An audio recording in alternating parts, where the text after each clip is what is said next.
तो एक बार फिर से आप सभी का स्वागत है हमारे YouTube चैनल उत्तराखंड 360 में। और इससे पहले हमने 1857 की क्रांति का एक वीडियो देख लिया था।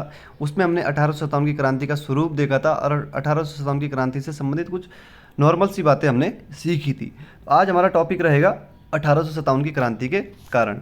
सबसे पहले बात करते हैं दोस्तों आर्थिक कारणों से। ठीक है, आर्थिक कारणों से हम शुरू करते हैं। यहाँ पे भू राजस्व व्यवस्था हो गया, कृषि का वाणिज्यकरण हो गया, इनाम आयोग हो गया, ये सभी हम यहाँ पे देखेंगे। तो भू राजस्व व्यवस्था देखिए, 1857 की क्रांति से पहले अंग्रेजों के द्वारा यहाँ पे कई प्रकार की भू राजस्व व्यवस्थाएं लाई गई, जिनमें बहुत सारा टैक्स यहाँ पे भारतीयों से लिया गया। तो जो किसान वर्ग था वो बहुत ज़्यादा पीड़ित हो चुका था यहाँ पे इन टैक्स से।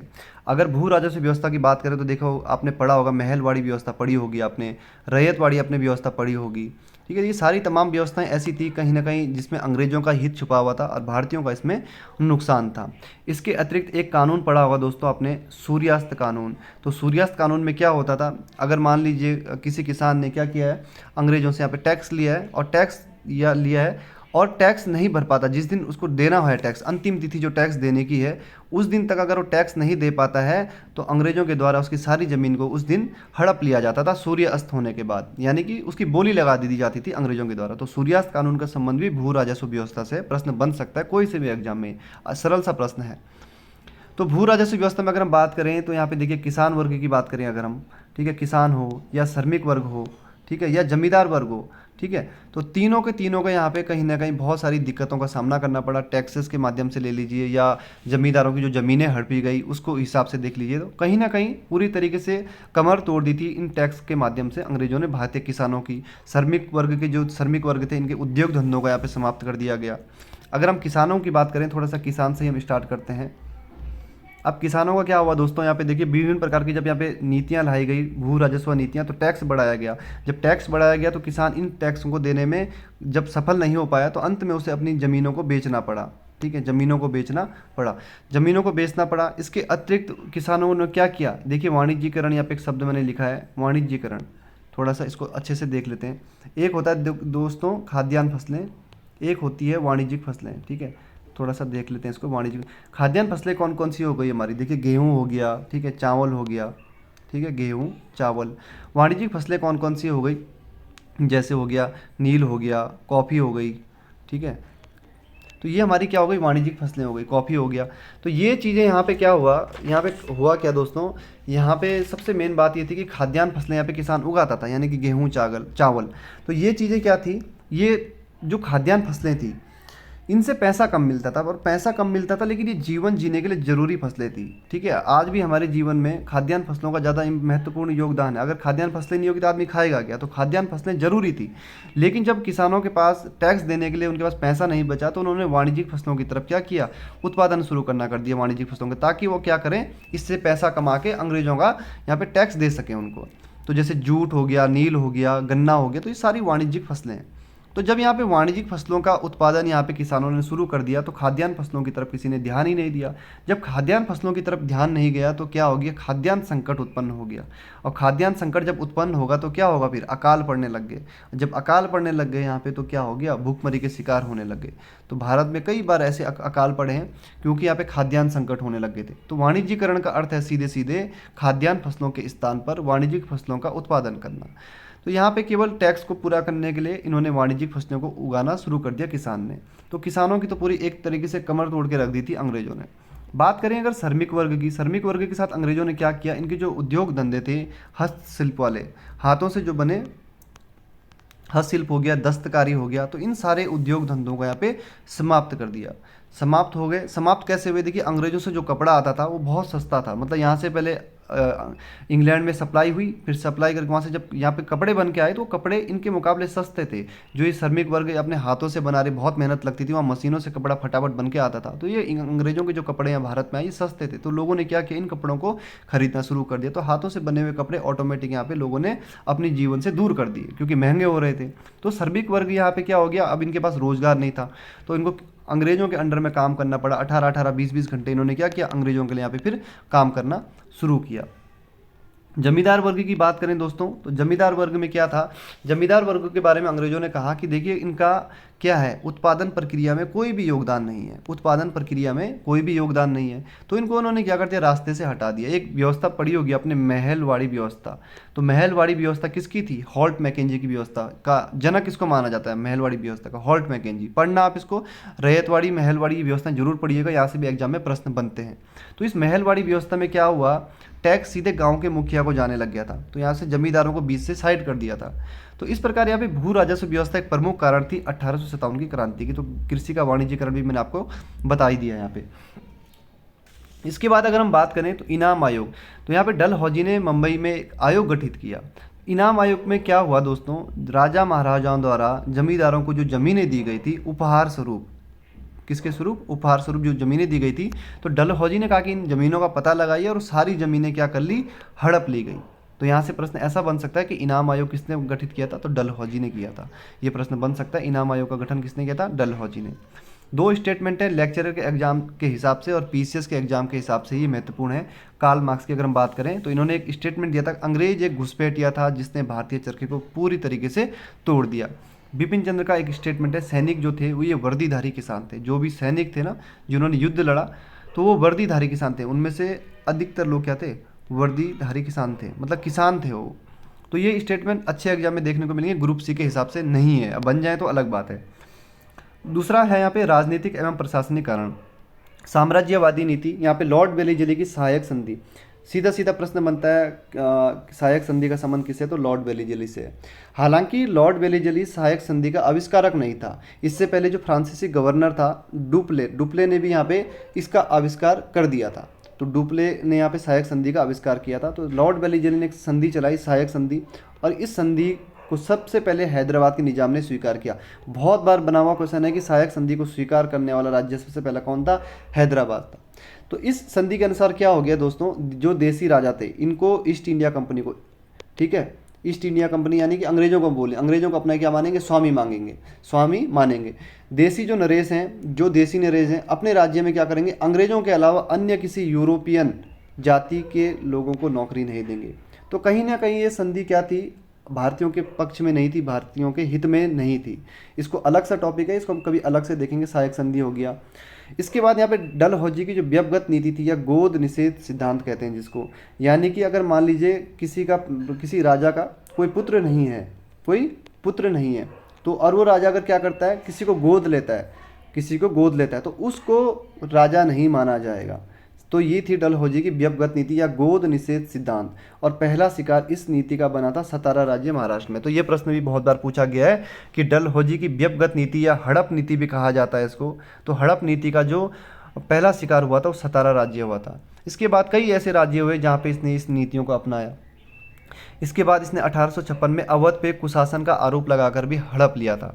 तो 1856 में अवध को कुशासन का आरोप लगाकर हड़पा गया। ये प्रश्न भी कई बार एग्जाम में पूछा गया है कि 1856 में अवध को किस प्रकार से हड़पा गया, कुशासन का आरोप लगाया गया। ये कहा गया कि यहाँ पे शासन अच्छा नहीं चल रहा है और हम शासन को यहाँ पे अच्छा चलाएंगे। तो इस प्रकार यहाँ पे 1856 में अवध पे कुशासन का आरोप लगाकर हड़प लिया। तो यहाँ पे जनता में भारी रोष व्याप्त हो गया। फिर इससे देखिए साम्राज्यवादी नीति कहीं ना कहीं ये जो दो नीतियाँ थी ये भी 1857 की क्रांति का प्रमुख कारण बनी।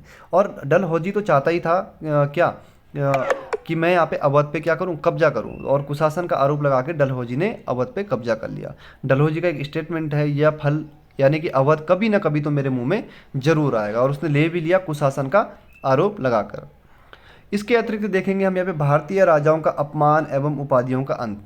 ठीक है, जब बाजीराव सेकंड के जो दत्तक पुत्र थे नाना साहब, जिन्हें धोंदू पंत के नाम से भी जानते हैं, तो ये प्रश्न भी एग्जाम में आया कि नाना धोंदू पंत के नाम से किसको जाना जाता है, तो नाना साहब को। तो इनके साथ अंग्रेजों ने दुर्व्यवहार किया और उनकी पेंशन को यहाँ पे समाप्त करके उत्तराधिकारी से यहाँ पे वंचित कर दिया गया। साथ ही साथ यहाँ पे देखिए कैनिंग का स्टेटमेंट है बहादुर शाह जफर के बारे में कि बहादुर शाह जफर के बाद मुगल सम्राट की उपाधि से वंचित कर दिया जाएगा। बहादुर शाह के बाद जो भी अब बनेगा तो उसको सम्राट की उपाधि से वंचित कर दिया जाएगा। तो उपाधियों का अंत करने का प्रयास किया गया, भारतीय राजाओं का अपमान किया गया, जो कि 1857 की क्रांति का कारण बना।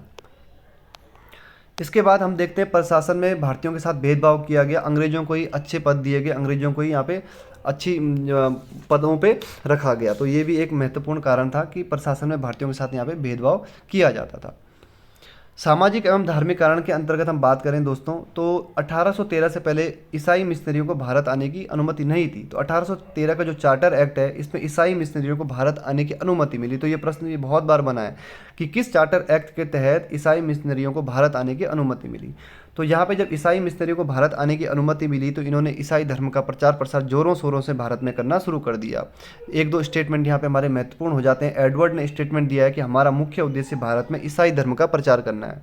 मेंजेलिस की बात करें तो उन्होंने कहा कि ईश्वर ने हिंदुस्तान का विशाल राज्य हमें इसलिए दिया है ताकि हिंदुस्तान में हम एक सिरे से दूसरे सिरे तक ईसाई धर्म की पताका फहरा सकें। वीर सावरकर ने यहाँ पे स्टेटमेंट दिया कि सैनिक एवं असैनिक राम एवं मोहम्मद को यहाँ पे गालियाँ देते थे। तो धर्म पे भी यहाँ पे चोट मतलब धर्म पे भी प्रहार करना शुरू किया यहाँ पे अंग्रेजों ने, जिसके कारण यहाँ पे 1857 की क्रांति का जन्म हुआ। तो धार्मिक कारण भी हमारे लिए महत्वपूर्ण हो जाते हैं यहाँ पे। अब हम बात करें यहाँ पे जैसे सती प्रथा है।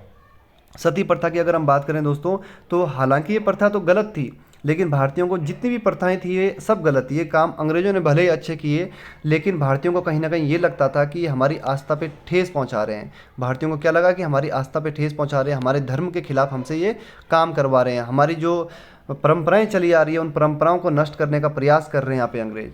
तो सती प्रथा का जैसे निषेध 1829 में विलियम बेंटिंग, सीधा सीधा प्रश्न बनता है कि सती प्रथा किसके समय में यहाँ पे ख़त्म हुई थी। तो विलियम बेंटिंग के द्वारा नियम 17 के द्वारा यहाँ पे सती प्रथा को समाप्त किया गया था।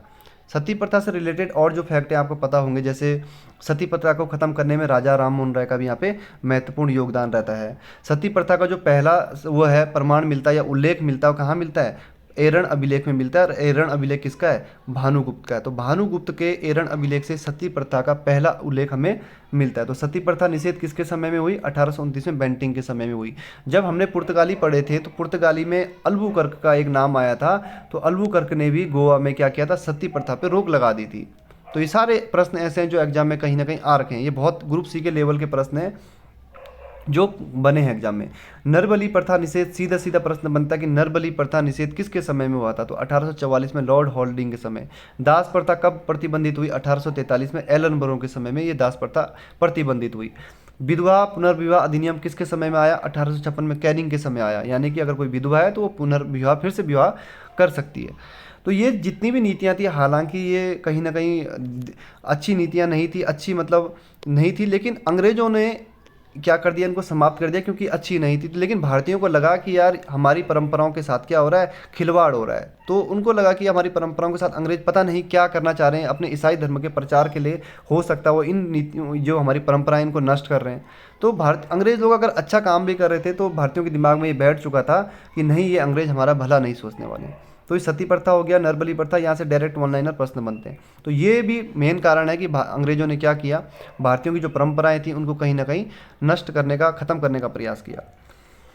इसके अतिरिक्त धार्मिक अयोग्यता अधिनियम आया एक 1850 में, जिसको लेक्स लॉकी कानून के नाम से भी जाना जाता है, और ये डलहौजी के द्वारा नियम 21 के तहत लाया गया। इसमें क्या था? धर्म परिवर्तन करने पर व्यक्ति अपनी पैतृक संपत्ति से वंचित हो जाता था, लेकिन ईसाई धर्म अपनाने पर वह अब क्या होगा? पैतृक संपत्ति से वंचित नहीं होगा। अगर वो ईसाई धर्म अपना देता है तो अपनी पैतृक संपत्ति से वो वंचित नहीं होगा। तो यहाँ पे अगर ईसाई बन भी जाता है कोई हिंदू, तो वो अपनी पैतृक संपत्ति का क्या रहेगा? वारिस रहेगा पूरा। तो यहाँ पे ये कानून भी लेके आए यहाँ पे। तो ये सभी ऐसे कारण हैं जिन्होंने 1857 की क्रांति को जन्म दिया। इसके अतिरिक्त सामान्य सेना भर्ती अधिनियम आया एक, ये 1856 में कैनिंग के द्वारा लेके आया गया बंगाल के सैनिकों के लिए। देखिए क्या था, बंगाल के सैनिकों के लिए यहाँ पे ये जरूरी कर दिया गया कि उनसे कभी भी कोई भी काम करवाया जा सकता है, उन्हें कहीं भी भेजा जा सकता है, और समुद्री पार भी यहाँ पे जाना पड़ेगा। तो समुद्र पार जाना उस समय भारत में क्या माना जाता था? अपने धर्म के खिलाफ माना जाता था, गलत माना जाता था। धार्मिक वो थी भारतीयों की, तो ये आस्था पे चोट था। मतलब एक किस्म की अगर भारतीयों को समुद्र पार करना पड़ेगा तो इनकी आस्था पे चोट थी। समुद्र पार जाना अच्छा नहीं माना जाता था, धर्म के खिलाफ था, ये समझ लीजिए आप। तो यहाँ पे ये कर दिया गया कि समुद्र पार अब जाना पड़ेगा सैनिकों को। तो ये भी कहीं ना कहीं फिर 1857 की, सारे कारण बन रहे हैं 1857 की क्रांति के लिए। इसके अतिरिक्त डाकघर अधिनियम, देखिए यहाँ से प्रश्न बन सकता है कि डाकघर अधिनियम 1854 में डलहौजी के द्वारा लेके आया गया। प्रश्न बहुत अच्छा बन सकता है कि निम्नलिखित में से कौन सा कारण 1857 के लिए जिम्मेदार नहीं है। और यहाँ पे डाकघर अधिनियम अगर दे दिया ना तो थोड़ा सा कंफ्यूज हो जाएंगे, क्योंकि डाकघर अधिनियम कोई सोच नहीं पाएगा कि हाँ 1857 की क्रांति से संबंधित है। लेकिन ये है, इसमें क्या था, सैनिकों की निःशुल्क डाक व्यवस्था यहाँ पे समाप्त कर दी गई। तो डाकघर अधिनियम 1854 के तहत डलहौजी ने सैनिकों की निःशुल्क डाक व्यवस्था समाप्त करी और सैनिकों को अब अपने पत्र पर डाक टिकट लगाना अनिवार्य कर दिया गया। तो डाकघर अधिनियम 1854 में डलहौजी के द्वारा लाया गया। अगला है कार्नवालिस की आंग्लीकरण की नीति। तो उच्च पदों पे यहाँ पे केवल क्या हुआ, आंग्लीकरण नीति के तहत उच्च पदों पर केवल अंग्रेजों को रखा गया। सैनिकों का अनुपात देखिए यहाँ पे 5:1 था, यानी कि एक अंग्रेज के पीछे 5 भारतीय सैनिक थे, लेकिन फिर भी भारतीयों के लिए सुविधाएं नहीं थी। तो ये क्या हो गया, यहाँ पे 1857 की क्रांति के सभी कारण है, महत्वपूर्ण कारण है। नेपियर का एक स्टेटमेंट है, उच्च जातीय भाड़े के सैनिक। तो उसने क्या कहा, उच्च जातीय भाड़े के सैनिक कहा, किसको, भारतीय सैनिकों को। तो ये सभी कारण हमें ध्यान रखने हैं। अगला जो टॉपिक होगा हमारा, वो होगा हमारा तत्कालीकरण। तात्कालिकरण क्या था, वो जो चर्बी लगे तार कारतूस थे, तो वो हम देखेंगे और वहाँ से पूरा हम देखेंगे, मेरठ से लेके दिल्ली से लेके कानपुर, इलाहाबाद, जहाँ जहाँ पे ये क्रांति का प्रसार हुआ वो हम सब अगले वीडियो में देखेंगे। तो वीडियो कैसा लगा आपको कमेंट बॉक्स में ज़रूर बताएं, और कहीं पे कोई गलती रह गई हो तो वो भी ज़रूर अवगत करा दीजिए। धन्यवाद।